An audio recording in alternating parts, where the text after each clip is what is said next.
Hey everyone, Couch Investor here with another video for you today. In today's video, we're going to go over a cloud computing ETF called WCLD or Wisdom Tree Cloud Computing ETF. We're going to go over the top 5 stocks, which are Zoom, FASTLY, Zscaler, Datadog, and Docusign. Obviously, we're going to look at what their whole list of holdings are and compare it to another cloud computing ETF called SKY, ticker symbol SKYY. So before I get started, if you haven't subscribed to the channel, maybe now is the time to hit that subscribe button. We're almost at 1,000 subscribers, so that would really help me out. And if you like the videos, maybe leave it an early thumbs up as well. So without further ado, let's dive into this. So as you might know, because of the outbreak and because people are working from home as well as companies moving all their infrastructure to the cloud, well, cloud stocks have been on the rise all year long, such as Zoom, Twilio, Okta, Datadog, and of course Fastly as well. So we're going to go over this new phenomenon. It's not really new, but this year the outbreak really pushed the cloud computing and cloud infrastructure towards all those companies, and that's why we see those stock price rise pretty fast. So as always, I'm going to cover the main ETF, compare it, and then do some stock analysis on those top 5 holdings. And at the end of the video, I will, as always, give my own opinion. If you guys want me to cover a specific stock in those ETFs, let me know down in the comments below. I will for sure look at that. And in my next video, we're going to cover Starbucks stock because I still think it's extremely undervalued and underappreciated right now. So stay tuned for that in the next video. Alright, so to cover the top 5 holdings, we're going to do this in this kind of format. I will just cover the stocks right now. Then we're going to go over the whole list of holdings, what they are, and the percentage, their weight percentage in their portfolios. So first up is Zoom. Most of you might know Zoom. We've been using this. I think everyone has been using this during the outbreak. University use it, students at work, for meetings, families, kids, everybody's been using Zoom recently, and that's why the stock has been going up from I think the $70 at the beginning of the year to around $200 right now. I did cover the stock at the beginning of the outbreak. I said I'm not going to buy the stock. It was at around about $100 or so. I said I was going to buy if the stock was going back to around $75 or so. I decided not to buy it because of security issues and because, I thought this is just a FOMO rally. People are just buying it because, there's the outbreak and everything. And everybody that I know that has been using it for free. So we might see the stock drop in the future because most of the users right now are free users, but a lot of paying customers are using Zoom as well, companies, universities, etc. So that's that. We're going to look at the stock analysis right now. All right, so Zoom stock. I've prepared the graph already for most of the stocks we're going to cover. Last time I did a video about Zoom, I think it was right around here somewhere.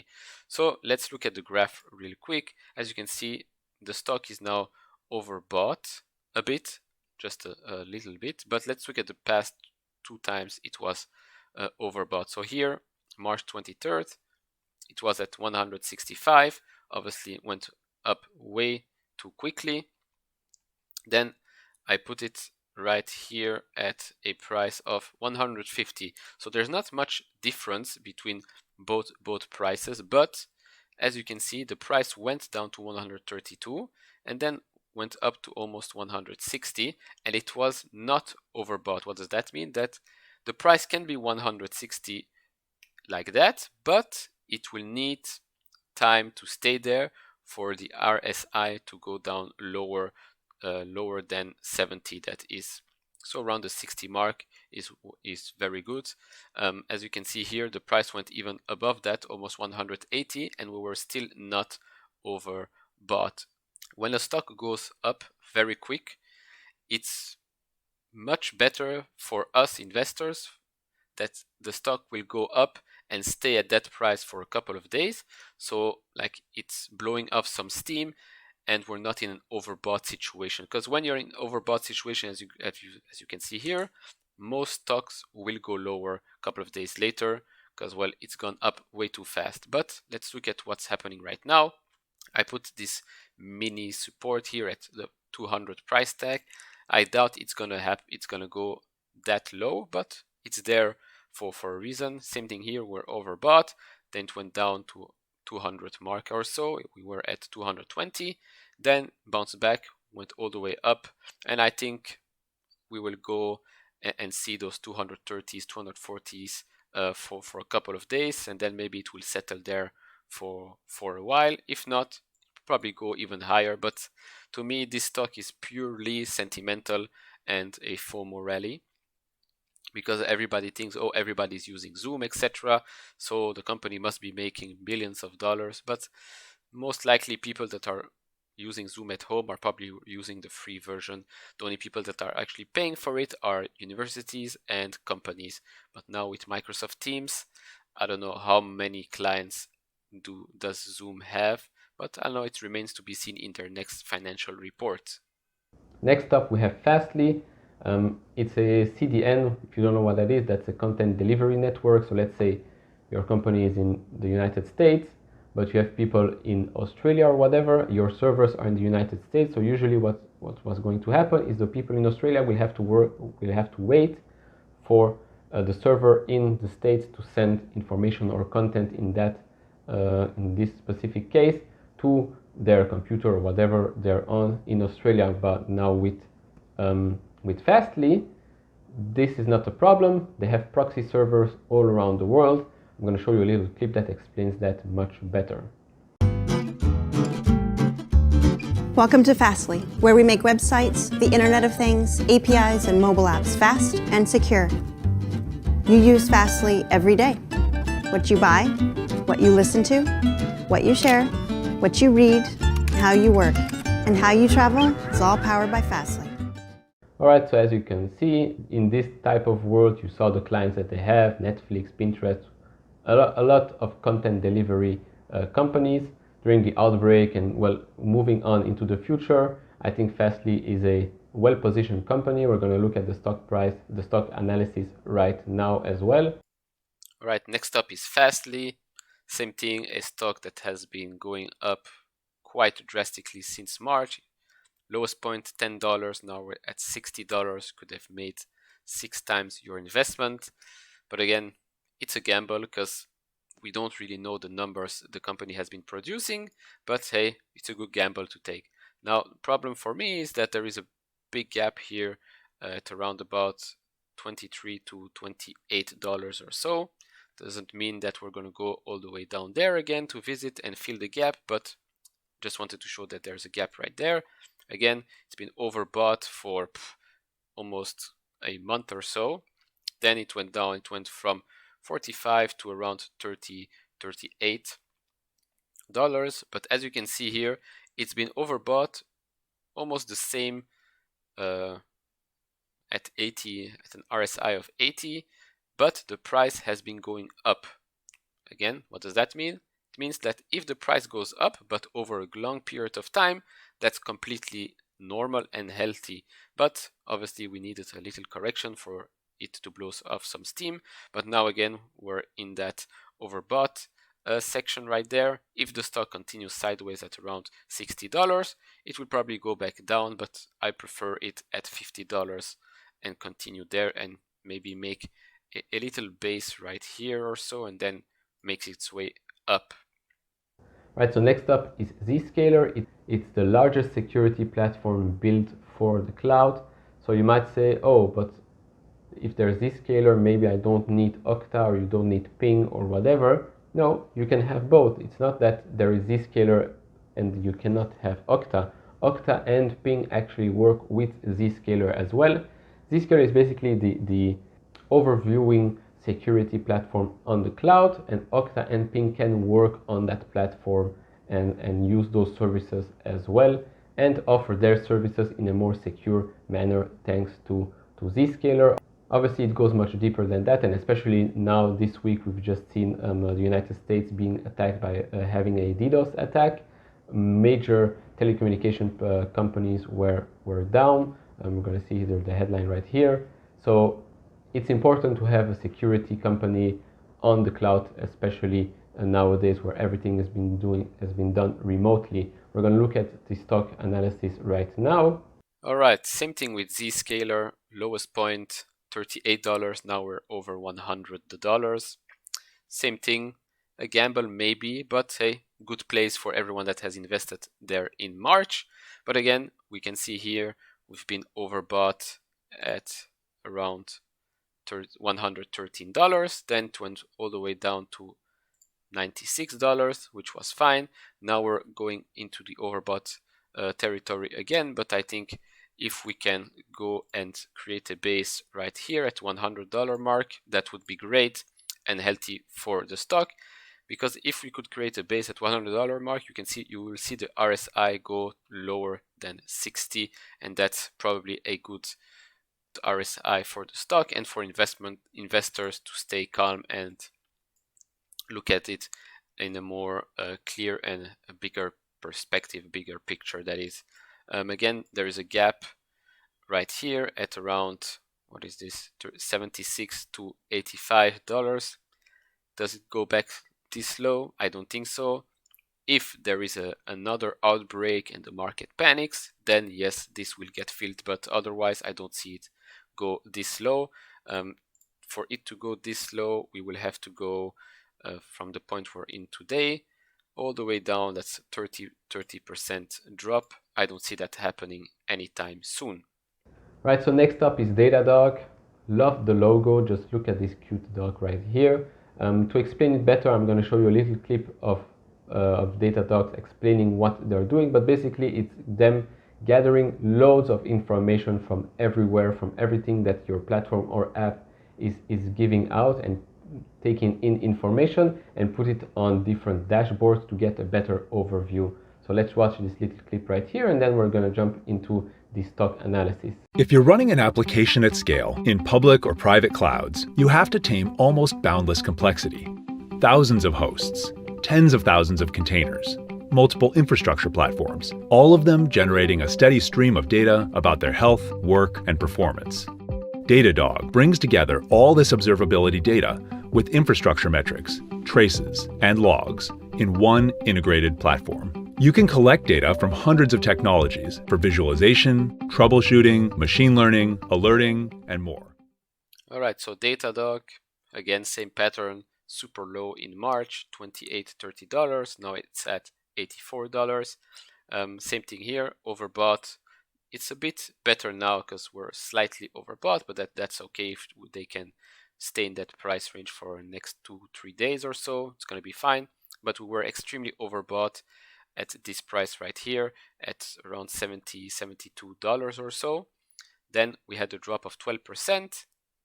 We were back to normal, and then it made its way all the way up. As you can see, it made its way all the way up.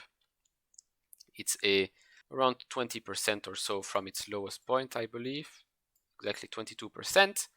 And we were not overbought. That's because over a longer period of time, you can go up and still be a healthy stock. But there is a gap again around $56 to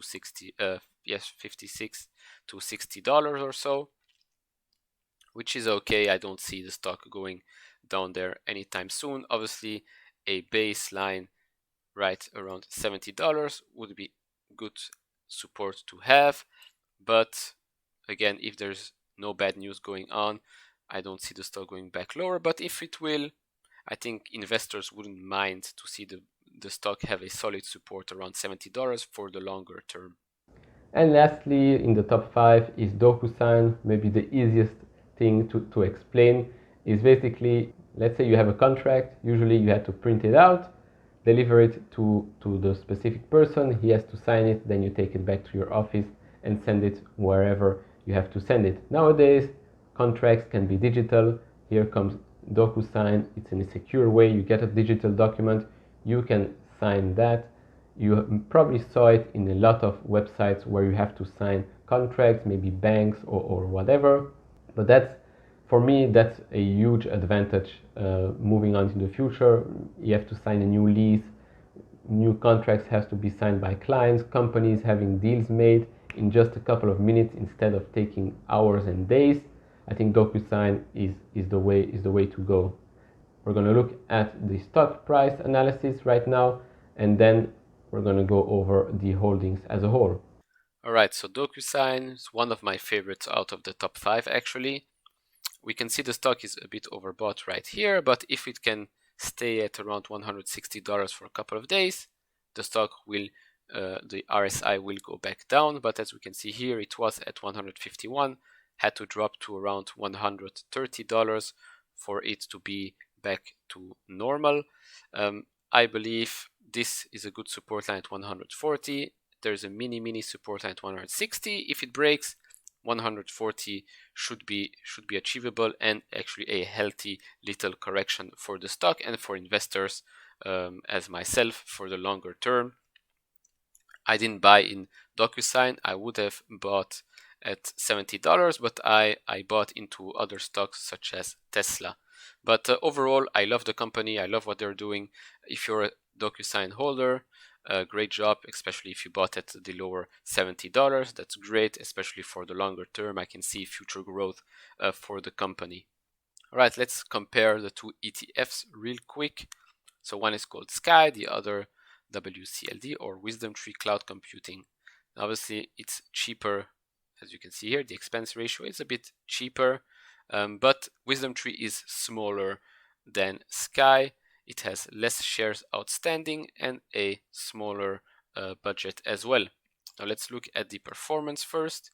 As you can see, year to date, WisdomTree has been outperforming SKY. Well, actually double outperforming, but SKY has been doing this for a while right now. You can see a 3-year return of almost 90%, which is insane, and pays an annual dividend of 25 cents, which is okay.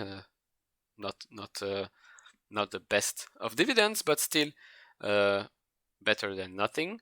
Now let's look at the holdings real quick. We can see here that SKY has 65 companies and WisdomTree has 53. Now the percentage of assets in the top 10 allocated, that is for SKY 37%, for WisdomTree not even 30%.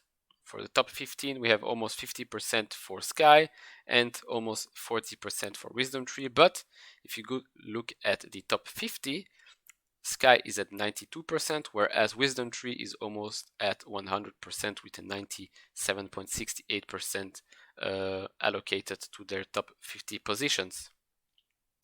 Now, let's see here. You can already see with the top 10 the huge difference between both ETFs. One, SKY is a less risky, more steady growth overall because it's invested in huge companies such as Amazon, Microsoft, Oracle, Google, Twilio, Alibaba, Shopify, and then on the other page you will see ServiceNow, Salesforce, etc. Whereas WisdomTree goes and look for small but innovative and disruptive technologies and underappreciated, maybe undervalued companies as well, such as, well, you can see number 1, Zoom, FASTLY, Zscaler, Docusign, Datadog, Twilio.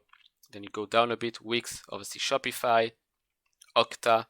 On the second page, you have PagerDuty, PayPal. You go down, you have HubSpot as well, Box, Slack. If you haven't watched my video on Slack, it was my last one. Go check it out right here. ServiceNow, as I said. And then if you look at the second page of SKY, you will see companies like Splunk, ServiceNow, HubSpot, Adobe, Salesforce, pretty big companies. So like if you want strong growth, heavy growth, but it comes with risk as well, WisdomTree is the way to go. If you want to get exposure to cloud, but do not want to risk that much, SKY is the way to go, or you can choose both of them as well. Alright, so that will be it for this video. If you liked it, consider leaving a thumbs up, and if you haven't subscribed yet, maybe now is the time to hit that subscribe button. And in my next video we're going to cover Starbucks stocks, so if you're interested in that, I think it's going to come out on Saturday, so stay tuned. And as always guys, stay safe, take care, and see you all in the next video. Bye-bye.